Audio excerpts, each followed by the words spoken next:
Hey everyone, this is David Brown with the migration update for May 24th, 2024 from the Braddock Bay Hawk Watch. Kim and I started the day at Burger Park. We got there just in time to watch the moon set. And here's the sun starting to rise up over the marsh, and we pretty much just stayed on the path. The grass was pretty high, so we didn't wander off into the woods to look for warblers or anything like that. We had a total of 30 species, including a ring-necked pheasant and also purple finch and pine warbler. Next, we headed over to the Braddock Bay West Spit.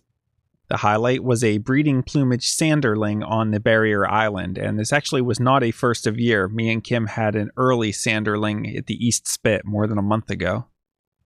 We had a total of 54 species, including first of season yellow-throated vireo. Next, we headed over to Braddock Bay Park, where it was a beautiful sunny morning with westerly winds.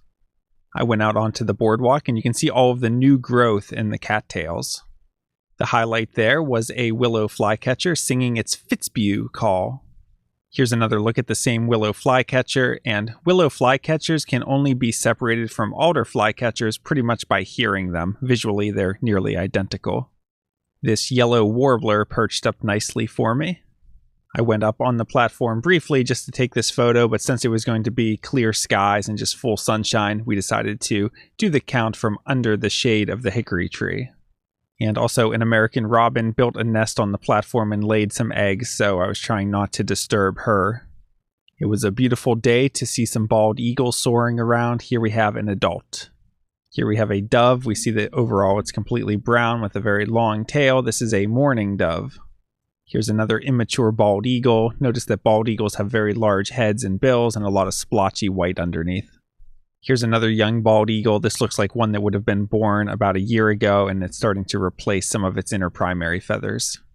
Here's a hawk with a long tail and sort of long, skinny, pointed wings that are held up into a slight V. We see an owl-like facial disc. This is a northern harrier. The bulk of the migration today was turkey vultures with a total of 73.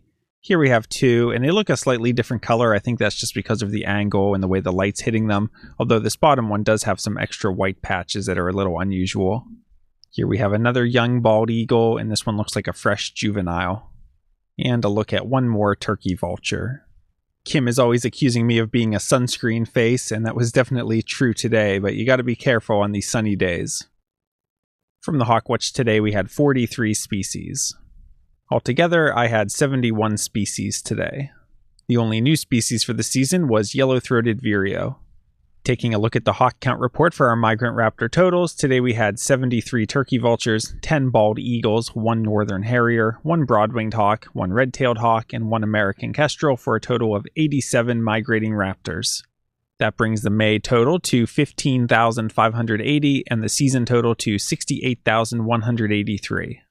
Taking a look at the forecast for tomorrow, it looks partly cloudy early with thunderstorms likely in the afternoon with gusty winds and small hail possible, a high in the low 70s, and winds easterly shifting northeast around 5 to 10 miles per hour. So that's a bit of an unusual wind for us. We don't get these true easterly winds super often.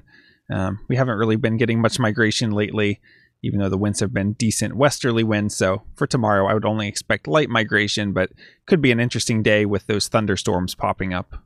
For Sunday, it's looking partly cloudy with a high in the upper 60s and northerly winds at 10 to 15 miles per hour. Would only expect light migration. And for Monday, we're looking at thunderstorms with a high around 75 and south-southwest winds at 10 to 20 miles per hour. So those are really good winds normally, but it looks like we're going to get a lot of rain. So we'll keep an eye on Monday. If it ends up not being rainy, then we could get a good flight on those southerly winds. All right, another great day of birding. Wasn't the birdiest day ever, and the Hawk Watch was a little bit slow, but we had beautiful weather, and it was a really relaxing day, and we had some new visitors come out to the Hawk Watch, and some people who watch my videos that stopped out to say hello, so always a fun time to be had out at the Hawk Watch, no matter what the birds are doing. So I hope to see you out soon in the field, or up on the platform, or under the hickory tree. From Lyco Birds, this is David Brown. Thanks for watching.